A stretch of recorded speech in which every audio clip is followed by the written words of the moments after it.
Hi friends, வணக்கம். இன்றைக்கி நம்ம வீடியோவில் வாழைத்தண்டு உருளைக்கிழங்கை வச்சு சப்பாத்திக்கு தொட்டு சாப்பிடக்கூடிய சூப்பரான ஒரு கிரேவி தாங்க எப்படி செய்கிறதுன்னு பார்க்க போகிறோம். இது சப்பாத்திக்கு மட்டும் இல்லை, சுட சுட சாதத்தில் போட்டு சாப்பிட்டிங்கனாலும் அட்டகாசமாக இருக்கும். வாழைத்தண்டு பிடிக்காதுன்னு சொல்கிறவங்க கூட நீங்கள் இந்த மாதிரி கிரேவி செஞ்சு கொடுத்து பாருங்கள், கண்டிப்பாக விரும்பி சாப்பிடுவாங்க. நீங்களும் இதே மாதிரி ட்ரை பண்ணி பாருங்கள். வாங்க நம்ம வீடியோக்குள்ளே போய் இந்த கிரேவி எப்படி செய்கிறதுன்னு பார்த்துடலாம். இது செய்யறதுக்காக நான் ஒரு துண்டு வாழைத்தண்டையும் ஒரு 2 உருளைக்கிழங்கையும் குட்டி குட்டியாக கட் பண்ணி தண்ணியில் போட்டு வச்சுருக்கேன். இதை நல்லா நம்ம கழுவிட்டு அதுக்கப்புறம் முங்குற அளவுக்கு தண்ணி ஊற்றிட்டு மஞ்சத்தூள், இந்த காய்கறிக்கு தேவையான அளவு உப்பு சேர்த்து நான் குக்கரில் வேக விடலை, பாத்திரத்துலேயே வேக விட்டுக்கலாம். நம்ம ஒரு 5 நிமிஷம் வேக விட்டாலே நல்லா வெந்துடும்.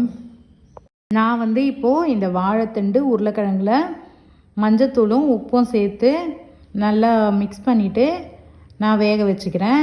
இது நல்லா வேகட்டும், அதுக்குள்ளே நம்ம கிரேவி ரெடி பண்ணிக்கலாம். இன்னொரு ஸ்டவ்வை பற்ற வச்சுட்டு நான் கடாய் வச்சுட்டு கொஞ்சமாக எண்ணெய் ஊற்றிக்கிறேன். எண்ணெய் சூடானதும் 1 ஸ்பூன் அளவுக்கு கடுகுக்கு பதிலாக நீங்கள் சீரகம் சேர்த்துக்கோங்க, நல்லாயிருக்கும்.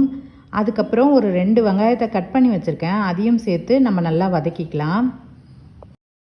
இப்போ இது வதங்கினதும் நான் ஒரே ஒரு தக்காளி கட் பண்ணி வச்சுருக்கேன், கொஞ்சமாக கருவேப்பிலையும் சேர்த்து இதையும் நல்லா நம்ம வதக்கிக்கலாம். தீயை விடாமல் சிம்மில் வச்சு வதக்கிக்கோங்க.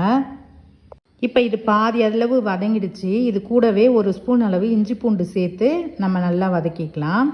இந்த இஞ்சி பூண்டோட பச்சை வாசனைலாம் நல்லா போகணும், வெங்காயம் தக்காளி நல்லா வதங்கணும். இப்போ நம்ம வேக வச்ச காய் வாழைத்தண்டு நல்லாவே வெந்துடுச்சு. இப்போது நம்ம ஸ்டவ்வை ஆஃப் பண்ணிவிட்டு இந்த வெங்காயம் தக்காளி எல்லாமே வதங்கிடுச்சு. இதில் இந்த வேக வச்ச வாழைத்தண்டு உருளைக்கிழங்கை நம்ம சேர்த்துக்கலாம். வேக வச்ச காயிலேயே கொஞ்சம் தண்ணி இருந்தது, நான் தண்ணியோடவே நான் ஊற்றிக்கிறேன். ஊற்றிட்டு நம்ம நல்லா வதக்கி விட்டுக்கலாம்.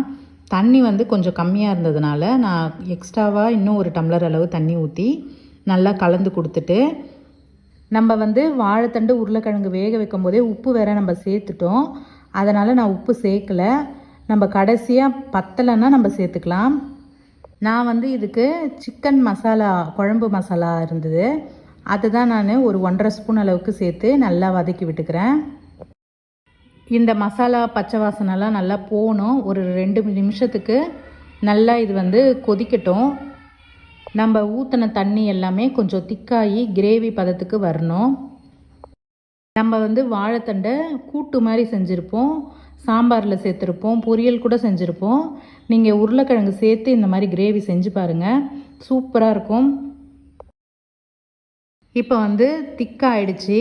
கடைசியாக நம்ம கொத்தமல்லி தூவிட்டு சுட சுட சாதத்தில் போட்டு சாப்பிட்டாலும் சூப்பராக இருக்கும். அப்படி இல்லைன்னா கொஞ்சமாக நீங்கள் தயிர் சேர்த்து மிக்ஸ் பண்ணிவிட்டு சப்பாத்தி கூட வச்சு சாப்பிட்டிங்கன்னா அட்டகாசமாக இருக்கும். ட்ரை பண்ணி பாருங்கள். இந்த கிரேவி உங்களுக்கு கண்டிப்பாக பிடிச்சிருக்கும்னு நினைக்கிறேன். பிடிச்சிருந்தா லைக் மட்டும் கொடுத்துருங்க. அடுத்த ஒரு நல்ல வீடியோவில் பார்க்கலாம்.